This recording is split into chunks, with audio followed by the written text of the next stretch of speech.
সবাইকে আমন্ত্রণ এনবিএস আন্তর্জাতিক সংবাদে। শুরুতে NBS24.org শিরোনাম। ইসরায়েলের 30টি অস্ত্র রপ্তানির লাইসেন্স স্থগিত করেছে যুক্তরাজ্য। ব্যাপক বিক্ষোভে কাঁপছে নেতানিয়াহুর মসনদ। পূর্ব ইউক্রেনের লড়াইয়ে দ্রুতগতিতে অগ্রসর হচ্ছে রাশিয়া, বললেন পুতিন। ভারতের কূটনৈতিক মাথাব্যথার কারণ শেখ হাসিনা। রাশিয়ার নতুন পারমাণবিক ক্ষেপণাস্ত্রের সম্ভাব্য উৎক্ষেপণস্থল শনাক্তের দাবি মার্কিন গবেষকদের। মাদুরোর বিমান জব্দ করেছে যুক্তরাষ্ট্র। এবং ভারতের অন্ধ্রপ্রদেশে তেলেঙ্গানায় ভারী বর্ষণ, নিহত বেড়ে 27। দর্শক, এতক্ষণ শুনছিলেন শিরোনাম, এবার বিস্তারিত খবর পড়ছি আমি ফজলে রাব্বি। ইসরায়েলের 30টি অস্ত্র রপ্তানির লাইসেন্স স্থগিত করেছে যুক্তরাজ্য। ইসরায়েলের 30টি অস্ত্র রপ্তানির লাইসেন্স অবিলম্বে স্থগিত করতে যাচ্ছে যুক্তরাজ্য। সোমবার ব্রিটিশ পররাষ্ট্র দপ্তর এই তথ্য জানিয়েছে। ফিলিস্তিনি বন্দীদের সাথে আচরণ এবং গাজায় ত্রাণ সরবরাহ সংক্রান্ত মানবিক আইনে গুরুতর লঙ্ঘনের ক্ষেত্রে যুক্তরাজ্যের অস্ত্র ব্যবহার করা হতে পারে এমন একটি স্পষ্ট ঝুঁকি পর্যালোচনার পর ব্রিটিশ লেবার সরকার এই সিদ্ধান্ত নিয়েছে। যুদ্ধবিমান, হেলিকপ্টার এবং ড্রোন সহ সামরিক বিমানের সরঞ্জামগুলো এই স্থগিতাদেশের আওতায় থাকবে। ব্রিটিশ পররাষ্ট্র দপ্তর 2 মাসের পর্যালোচনায় গাজা সংঘাতে ইসরায়েল যেভাবে নিজেদের পরিচালনা করেছে তা নিয়ে উদ্বেগ প্রকাশ করেছে। যুক্তরাজ্যের অস্ত্র রপ্তানির লাইসেন্সগুলো গাজার ধ্বংসযজ্ঞে ভূমিকা রেখেছে কিনা সে বিষয়ে কোনো চূড়ান্ত সিদ্ধান্তে পৌঁছানো যায়নি। তবে ধ্বংসের মাত্রা এবং বেসামরিক মৃত্যুর সংখ্যা বড় উদ্বেগ সৃষ্টি করছে বলে পররাষ্ট্র দপ্তর জানিয়েছে। ব্যাপক বিক্ষোভে কাঁপছে নেতানিয়াহুর মসনদ।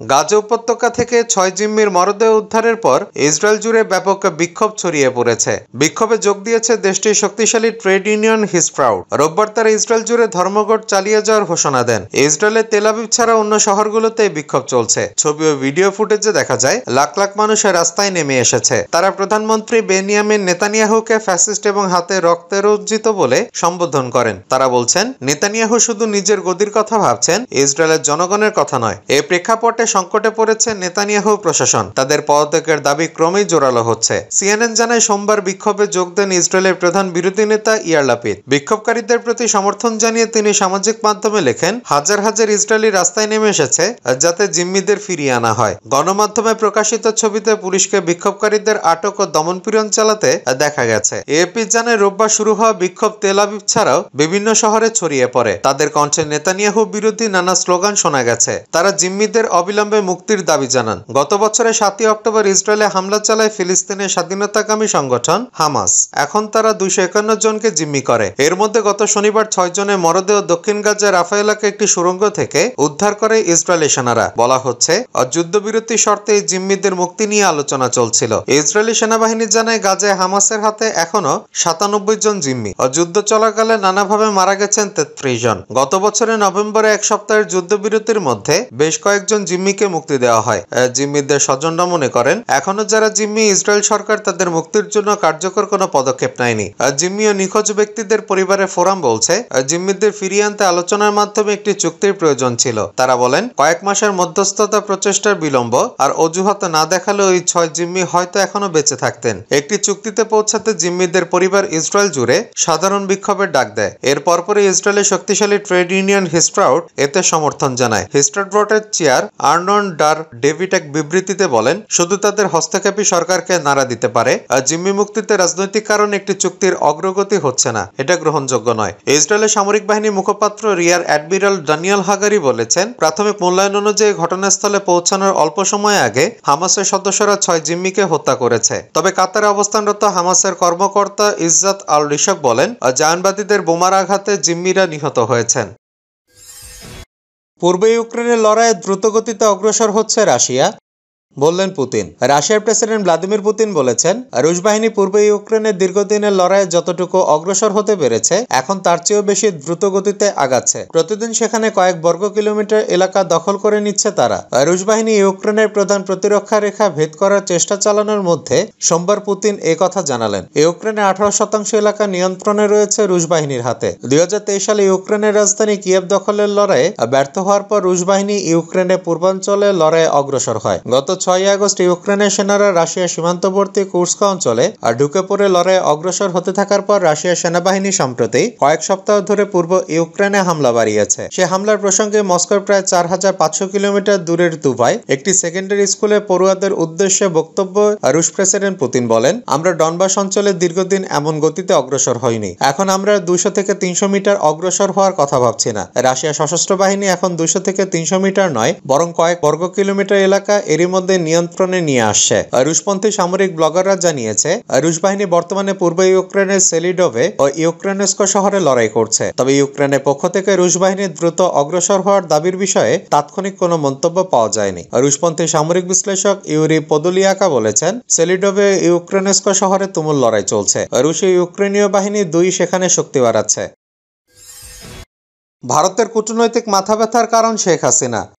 বাংলাদেশের শিক্ষার্থীদের নেতৃত্বাধীন গণ আন্দোলনে উৎখাত হওয়ার পর সাবেক প্রধানমন্ত্রী শেখ হাসিনা হেলিকপ্টারে বাংলাদেশ থেকে পালিয়ে যান ভারতে। বিশ্লেষকরা বলছেন, ভারতের জন্য এখন কূটনৈতিক মাথাব্যথা হয়ে উঠছেন হাসিনা। 15 বছরের শাসনামলে মানবাধিকার লঙ্ঘন ও বিরোধীদের দমনপীড়নের প্রতিবাদে এই গণ আন্দোলনে যারা নেতৃত্ব দিয়েছিলেন তাদের দাবি শেখ হাসিনাকে ভারত থেকে ফিরিয়ে এনে বিচারের মুখোমুখি করা হোক। কিন্তু 76 বছর বয়সী হাসিনাকে ফেরত পাঠাতে হলে দক্ষিণ এশিয়ার অন্যান্য প্রতিবেশীদের কাছে ভারতের অবস্থান ক্ষুণ্ণ হওয়ার ঝুঁকি রয়েছে।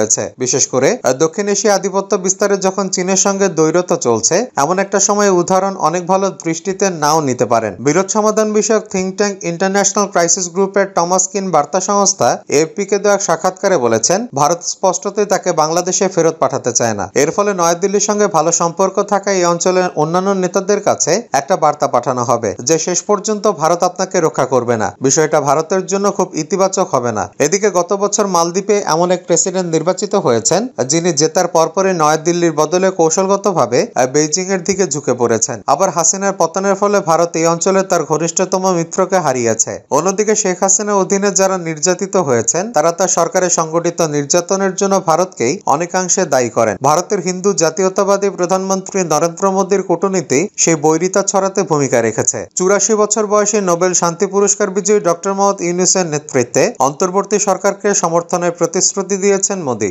বাংলাদেশের হিন্দু ধর্মাবলম্বীদের রক্ষা করার জন্য ইউনিসের প্রশাসনকে বারবার অনুরোধ করেছেন মোদী। ভারতের স্বাধীনতা দিবসে সপ্তদশ শতকের লালকেল্লা থেকে দেওয়া ভাষণে মোদী বাংলাদেশি হিন্দুদের বিপদে পড়ার বিষয়টি উল্লেখ করেন এবং পরবর্তীতে মার্কিন প্রেসিডেন্ট জো বাইডেনের সঙ্গে ফোনালাপেও বিষয়টি উত্থাপন করেন। শেখ হাসিনার পতনের পর বিশৃঙ্খল পরিস্থিতিতে হিন্দু ধর্মাবলম্বী ও মন্দিরের ওপর কিছু হামলার ঘটনা ঘটে। এসব ঘটনার নিন্দাও জানানো হয়েছে বাংলাদেশের আন্দোলনকারী অন্তর্বর্তী সরকারের পক্ষ থেকে। কিন্তু ভারতের সরকারের সমর্থক বেশ কিছু সংবাদ মাধ্যমে এসব ঘটনার অতিরঞ্জিত বিবরণ দেশটিতে বাংলাদেশের পরিস্থিতি সম্পর্কে নেতিবাচক ধারণা ছড়িয়েছে।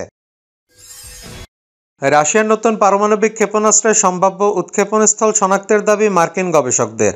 2 মার্কিন গবেষক দাবি করেছেন, রাশিয়ার নতুন পারমাণবিক চালিত পারমাণবিক অস্ত্রবাহী ক্রুজ ক্ষেপণাস্ত্র 9M370 বুরেভেস্তনিকের সম্ভাব্য উৎক্ষেপণস্থল শনাক্ত করেছেন তারা। রাশিয়ার প্রেসিডেন্ট ভ্লাদিমির পুতিন এই ক্ষেপণাস্ত্রকে অপ্রতিরোধ্য হিসেবে উল্লেখ করেছেন। ব্রিটিশ বার্তা সংস্থা রয়টার্স এই খবর জানিয়েছে। গবেষকরা জুলাই 26 তারিখে প্ল্যানেট ল্যাবসের স্যাটেলাইট ইমেজ ব্যবহার করে মস্কো থেকে 475 কিলোমিটার উত্তরে ভলগোদা 20 এবং চেপসারা নামে পরিচিত একটি পারমাণবিক অস্ত্রাগারের পাশে নির্মাণাধীন একটি প্রকল্পকে এই ক্ষেপণাস্ত্রের সম্ভাব্য উৎক্ষেপণস্থল হিসেবে শনাক্ত করেছেন। সিএনএ গবেষণা সংস্থার বিশ্লেষক ডেকার এভেল স্যাটেলাইটে ইমেজ দেখে সেখানে নির্মাণাধীন 9টি অনুভূমিক লঞ্চ প্যাড শনাক্ত করেছেন। এগুলো উচ্চ দেয়াল দিয়ে ঘেরা, যা আক্রমণ থেকে রক্ষা করার জন্য বা একটি বিস্ফোরণ থেকে অন্য ক্ষেপণাস্ত্রকে সুরক্ষিত রাখতে নির্মিত হয়েছে। নেটো এই ক্ষেপণাস্ত্রকে এসএসসি X9 স্কাইফল নামে অভিহিত করেছে। পুতিন দাবি করেছেন এই ক্ষেপণাস্ত্রের কার্যত সীমাহীন পাল্লা রয়েছে এবং এটি যুক্তরাষ্ট্রের ক্ষেপণাস্ত্র প্রতিরক্ষা ব্যবস্থাকে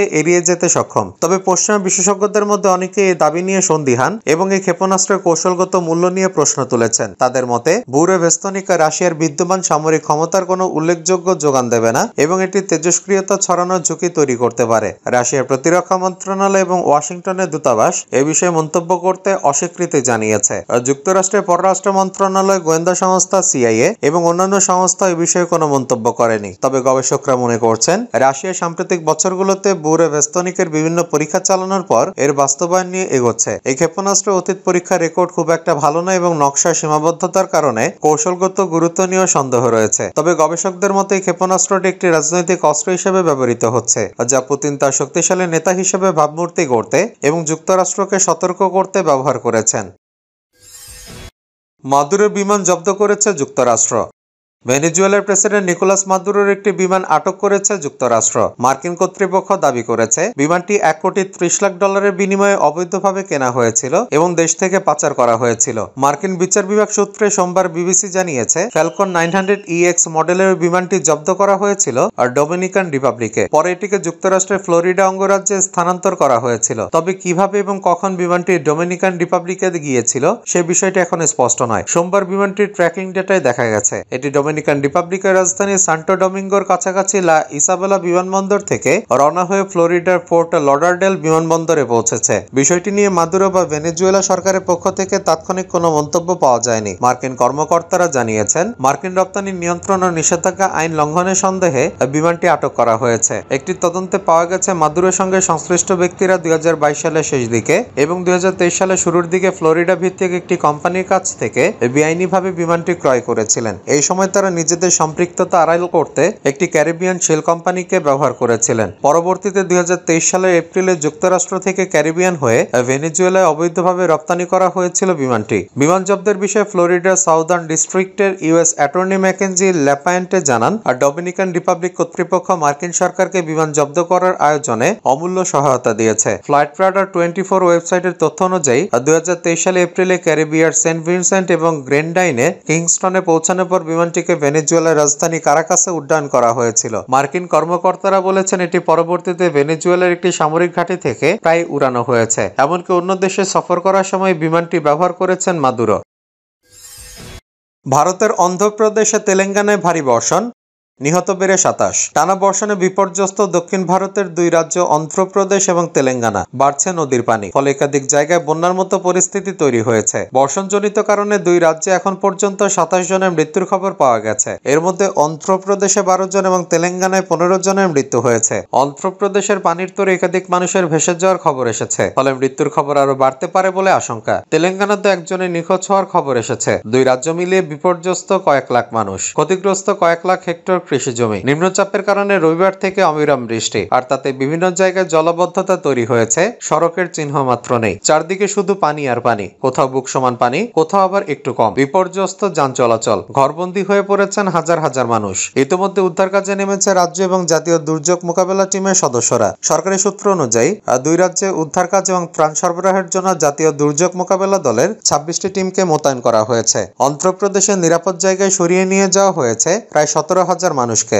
রাজ্যটির সবচেয়ে ক্ষতিগ্রস্ত এলাকা বিজয়ওয়াড়া ও গুন্টুর। বিজয়ওয়াড়া গুন্টুর জাতীয় সড়ক এবং বিজয়ওয়াড়া হায়দ্রাবাদ জাতীয় সড়ক সম্পূর্ণভাবে বন্ধ করা গেছে। টানা বর্ষণে হায়দ্রাবাদ শহরে একাধিক জায়গায় পানি উঠেছে। প্রাকৃতিক বিপর্যয়ের কারণে সোমবার পর্যন্ত শহরের প্রতিটি স্কুল কলেজ সহ শিক্ষা প্রতিষ্ঠান বন্ধ রাখার ঘোষণা দেওয়া হয়েছে। অন্ধ্রপ্রদেশ এবং তেলেঙ্গানা দুই রাজ্যের মধ্যে সংযোগকারী সেতু, সড়ক সবই পানির তলায়।